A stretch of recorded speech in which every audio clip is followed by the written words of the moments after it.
every year. This is published by Capgemini, Sujeti and HP. And this is the 7th year of publication. So what I'll attempt to do is give you enough snippets from this report to generate interest amongst you who can actually read the report, because the report is 80 pages and in 25 minutes I won't be able to do justice. So that is my primary intent, is to generate some level of interest in going to the report. And the other aspect that this report should help us is that since morning we have got different viewpoints on where testing is going, what's the direction, digital, DevOps, agile, and so on and so forth. So this report is full of data points, so be ready for a lot of data coming your way now. And what this should help us validate is whether the directions that we think the testing is going, the QA is going, is that backed up by the research data that we have collected. So those are the two objectives. So without much ado, I'll get started. It's not moving.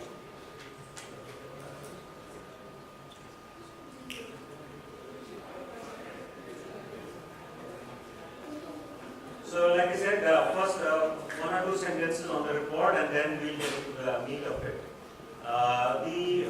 The report is 80 pages, like I said. Primarily what it does is it focuses on all the trends that we see in testing. Right? So you talk about digital, you talk about agile, DevOps, and other aspects that of testing. And how this gets built is that we reach out to, this time we reached out to 1,560 execs across the globe in 22 countries and asked them a set of questions, both telephonic and sometimes on the deck. And based on the responses to those questions, we are able to generate some insights in terms of what the trends are. Right? And this is not just done by geography, but also by industries. So the detailed report also covers various industries, whether it's financial services, whether it's the government sector, life sciences, and so on. And geographically, it covers all the locations. So this is just a snapshot of how many people responded. Like I said, 1560 companies of all sizes and shapes, and this was done over a 3-4 month period. And it has a mix of people responding. So if you look at the right-hand side for you, these are people at different levels, the CIOs, directors, VP application, VP testing, QA, etc. And it is spread all across the globe. So it's a good representation of what the trends that people see globally and across different levels, right? Oh, sorry. So hopefully, when we go through the data points now, we should be able to relate some of this to our own understanding of where testing and QA is going. And before I start off this, one point I wanted to make is that, see, one way of looking at testing is, okay, things are changing, maybe like we said in the morning, manual testing is dead, long-live automation and so on. The other way of looking at it is that for each of the testers, I see the opportunity is just growing. And it's more of an expansion of the role that I see rather than any contraction, right? Because there is no way we can get rid of testing, I can assure you, right? And I'll tell you also why. So I think the way I would look at this whole thing is more of an opportunity thing rather than a problem. It's a huge opportunity for everyone to learn more and to do things which we have not done till date. Now, coming back to what are the high-level changes in the minds of our customers. The first one is that everyone is very conscious of their corporate image today. Why? Because you launch applications every day, they kind of go, if there's any issue, it goes viral very quickly. People access applications in different forms and shapes, through different methods, whether mobile, and the traditional ways and so on. So one of the main concerns is how do we make sure that in this rapidly evolving dynamic world, how do we keep our corporate image? And that requires a very strong emphasis on making sure that there are no vulnerabilities, that everything that you put out on the net is safe and does not cause any other issues. The second one, which I would take, is the end user satisfaction. So I think that also was touched earlier in the day, that the consumer is the king now. The consumers of our services and products decide what they want, when they want, how they want, etc. Right? So it is not just about building requirements and then doing the design code and test. It's also about taking continual feedback from the consumers of the services and products. And how it is increasingly being done in today's world, in the digital world, is that what you do is you tend to release a minimum viable set of functionality in an app. Right? You do that. Of course, it should be secure, it should be good quality. And then you continuously take feedback to social media, to all other channels, to see what people are using, how they want to use it, what features they are looking for.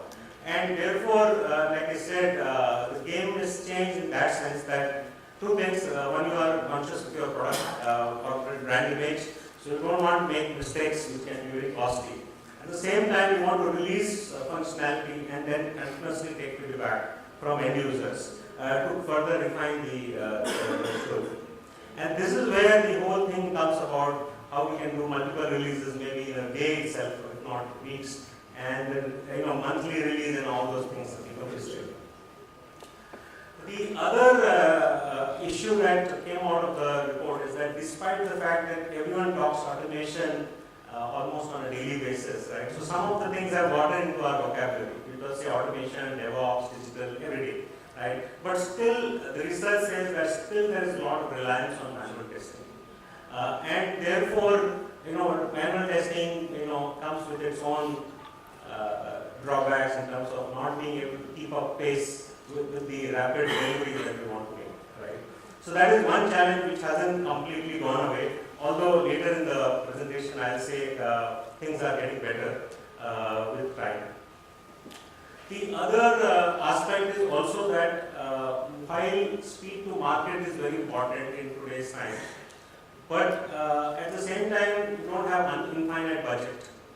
So the issue is, how do you optimize the budget versus wanting to make very frequent releases, and also how to build a team of multi-skilled people for this. So I think the earlier presentation also alluded to the fact that in today's world, these roles that people play in a project are not so watertight, like, okay, I'm a developer, I'm only a tester, I'm the ops guy.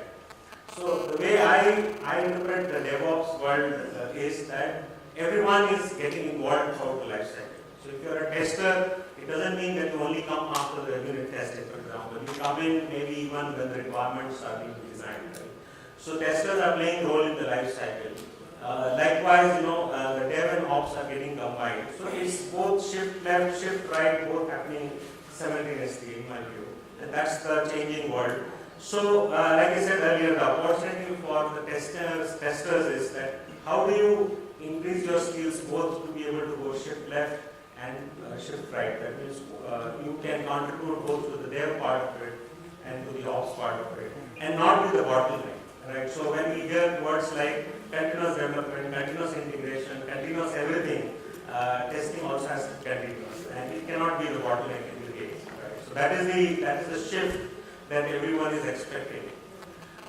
This is an important point to make, is that in the IT strategy this year report, security has come out as a very high important part of it. And the reason is that, like I said earlier, if people are going to use their applications in whichever way they want, right, then there are potentially more vulnerabilities to cover.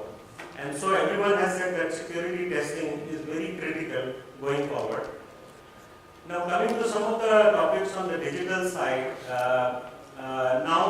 one paramount change is that CIO is not calling all the shots in the organization as regards IT or deployment of applications. So the CMO, for example, the Chief Marketing Officer, and now the Chief Digital Officer, they are playing increasingly important roles in defining the future strategy. And which means that you will see more and more emphasis on increasing the velocity of releasing new functionality, listening to the customer, offering new products and services as quickly as you can. So that's a very definite trend, and which we anyways read about. I'll skip this one. I'll come to some of the other ones that I want to talk to you about. So, in the mobile app space, and this is a good example I want to take, is that in the research it came out that, say 2-3 years back, maybe 55% of the organizations were doing mobile testing. This year's research says 92% are doing mobile testing. And so if I think inward from an organization which is providing testing services, a couple of years back, maybe we were providing mobile testing, but not in a very big way. Now, most of the organizations are requesting for these services. So what I see here is that as the technologies progress, right, the ability to provide those kind of value adds also increase in every organization that we know about. And so that is one major trend. The other one is this SMAC paradigm, right? So social, mobile, analytics, cloud, and you can add on top of that the Internet of Things and so on, right? So all of these combine to make the whole set of applications omni-channel, multi-channel, and so on and so forth. So the testing paradigm also has to fit into this, which means that we'll have less and less time to test. So we have to decide what to test, how much to test, and how to also take feedback from the production. So typically, what this means is that within the cycle that we have, we will have to test adequately, and then also continuously do monitoring on the production to see what kind of defects are coming, and then fix them back in the next release. So it's a continuous activity, as against in the earlier days where there was very discrete cycles. So okay, now dev is over, now we'll do testing, then we'll go release. Now it's like you're doing it all the time.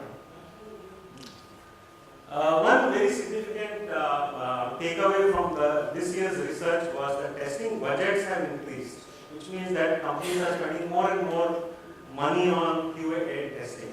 Now that sometimes can seem counterintuitive, meaning have we become less efficient, are we slower than what we should be, etc. But the other way to look at it is that because a lot of applications are going in the hands of end consumers, right? So therefore, customers, like we said earlier, they are more conscious that they have to protect the company image. They have to make applications which are very secure, right? And they have to make them available on multiple platforms. So all this multiplicity kind of things, tends to have an increase in the budget. But the other good thing is that this budget is being spent on new apps or new development. So relatively speaking, less money being spent on maintenance of legacy ERP applications, more money being spent on testing and QA of the newer applications. So this is good news.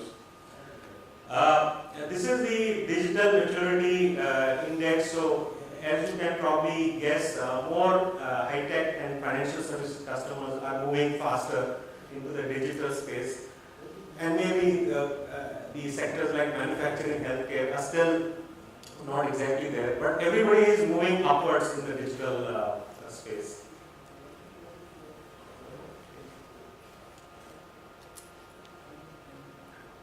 Something happened?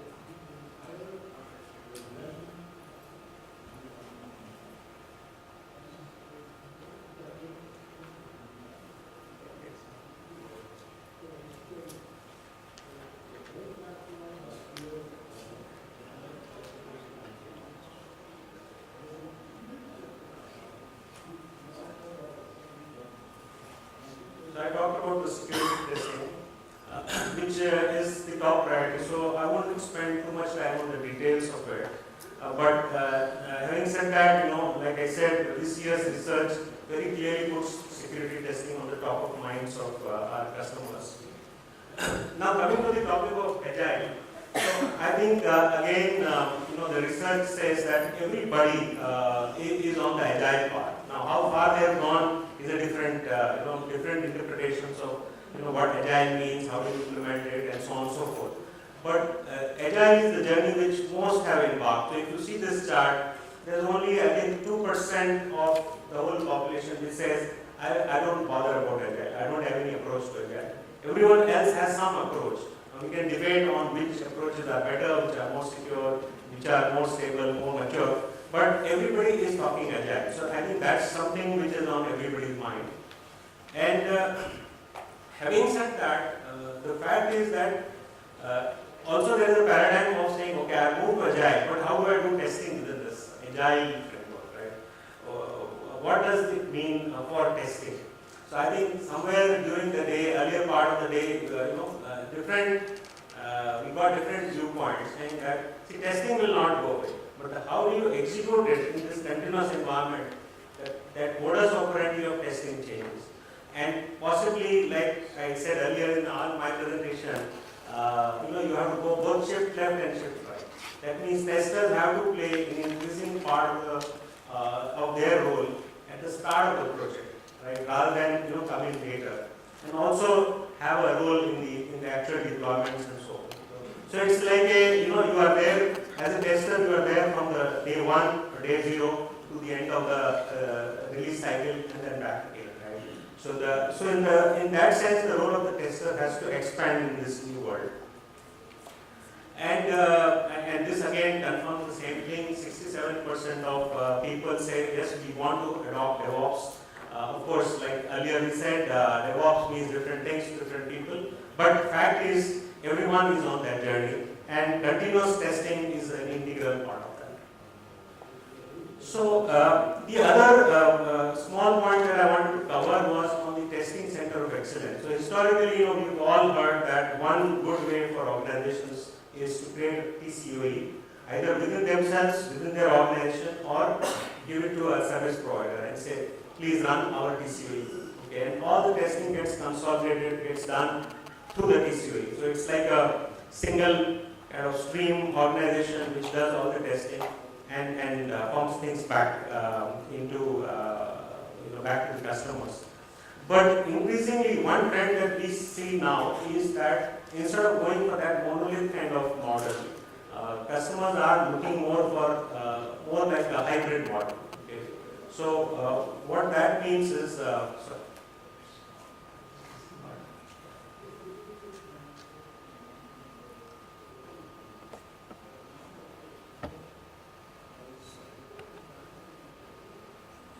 So what customers are now going for is, okay, let's create a TCOE, but need not be one, like I said, one monolith. It needs to be more flexible, more collaborative, more hybrid. So for certain programs, you might want to have a model where developers, testers, ops people are co-located, doing very fast releases. For certain kind of work, you may be able to do things in a discrete way. That is, dev is over, now it's testing and back again. So they are looking for more decentralized kind of model, combination of onshore, offshore, and so on and so forth. So the issue here is, while cost saving is always paramount for every customer, but that's not the only driving factor, because the other factor which is increasingly important now is, one is the cost of testing, but what about the velocity of testing? How fast, right? So speed versus cost.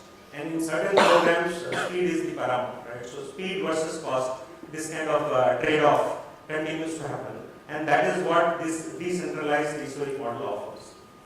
And so now the other thing that also comes with all this is that the role of the tester is not kind of limited in some ways. Like earlier we said, a tester should be involved in the shift left, so which means even before the code is written, right? Then the tester can be an automation tester. He can also be a developer tester. So there is a new set of abilities or people are developing, which is like the same person can do both development and testing, right? And maybe do some peer-to-peer testing, then non-functional testing. So if you take all of this and also the functional domain-based testers, what you find across the spectrum is that literally, the tester role is spread all across the life cycle, involved in functional testing, non-functional testing, automation, and so on and so forth, but with increasing focus on automation. So that now brings me to the next slide, and which clearly shows from the data that we collected is that automation is on the rise. So as against 2014, it says 28% automation, now we talk about 45% and more. So very clearly the trend, and I think increasingly being talked about by everybody, is how do we automate more, how do we make things faster, and basically, we all know the automation impacts or benefits of automation. But the one that is standing out in this survey is that all the customers believe that automation will lead to better detection of defects, which is paramount, right? Because you don't want to do automation for automation's sake. If it doesn't lead to better detection of defects, then that automation ROI is not there. So that's a very important finding from this. However, having said that, it's also believed that level of automation has to continuously increase from where it is. The other thing that this research shows is that there is an increasing sense that the test environment management and test data management increasingly have to become more and more integral part of the testing world. Which means that in the past, it may have happened that there's a testing team and there's another team which is maintaining the environments. And there's obviously they need to collaborate. But there's an increasing sense that the test environment management has to all come together within the same team. So basically that shows that the test environment practice is growing very fast. Okay, and there is a huge amount of opportunity in this space. So if you see more and more trends towards virtualization, virtualized environments, physical environments, and also cloud-based provisioning and so on and so forth, which all means that this trend is going to accelerate. Similarly, on the test data management side also, there's an increasing trend towards the TDM and also making it a very integral part of the life cycle. So customers and service providers are increasingly coming out with newer and newer solutions in the TDM space. So without waiting further, I would just like to conclude on what key messages from the research says, and then maybe if there's time we'll take some questions. The first message very clearly is that in this increasing world, digital world, customer experience is paramount. So that is something that whether it's a developer or a tester has to keep on the top of his mind.